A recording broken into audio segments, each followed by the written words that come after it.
د عوامي نېشنل ګوند د خیبر پښتونخوا صوبې مشر ملولي خان انتخاباتو کې د خپل ګوند په ماتې ویلي چې دا لومړی ځل نه دی چې پارلمان ته د دوی د ننوتلو مخه نیول شوې ده، خو هغه وایي چې په 8 فروری چې عامو ټاکنو کې څه وشول د هغې اصل زیان پښتنو ته رسېدلی دی. په الیکشن کې له ماتې خوړلو وروسته د اتوار پر ورځ یو مطبوعاتي کانفرنس ته خپله وینا کې ملولي خان ویلي دی چې الیکشن کې په ماتې خوړلو نه د هغوی سیاست ختم شوی دی او نه هم مایوسه شوی دی.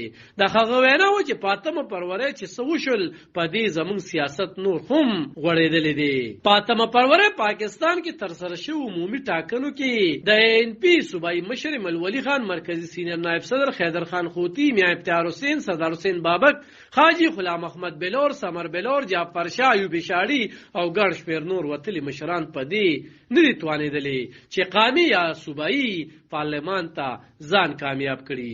د دغه ګوند یوازې یو کاندیدیت ارباب عثمان د پیښور نه صوبایي اسمبلۍ څوکۍ ګټلې ده.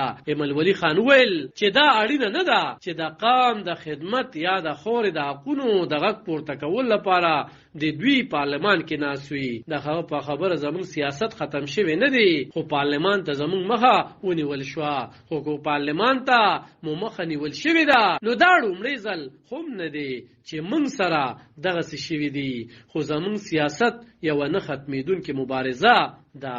په 8 فروری پاکستان کې په شوو ټاکنو کې یوازې د عوامي نېشنل ګوند مشران نه بلکې د نور ملت پاله پښتنو سیاسي ګوندونو لکه قومي وطن پارټۍ، ملي جمهوري غورځنګ او پښتونخوا ملي عوامي پارټۍ زیاتره کاندیدټان او مهم مشران هم پارلمان ته په بریالي کېدو کې پاتې راغلي دي. د دې ترڅنګ د پښتون ژغورنې غورځنګ مخکښ مشر علي وزیر، د NDM مشر محسن داوړ او د جماعت اسلامي د مشر سراج الحق په شمول د مذهبي ګوندونو پښتانه مشران هم نه دي توانېدلي چې پارلمان ته ځان کامیاب کړي. په پاکستان کې ترسره شوو د انتخاباتو د نتیجو په ضد ګرخ هیواد کې د بېلابېلو سیاسي ګوندونو لخوا له قهره ډک احتجاجونه پیل شوي او پکې درغلۍ سخت تورونه لګول شوي دي.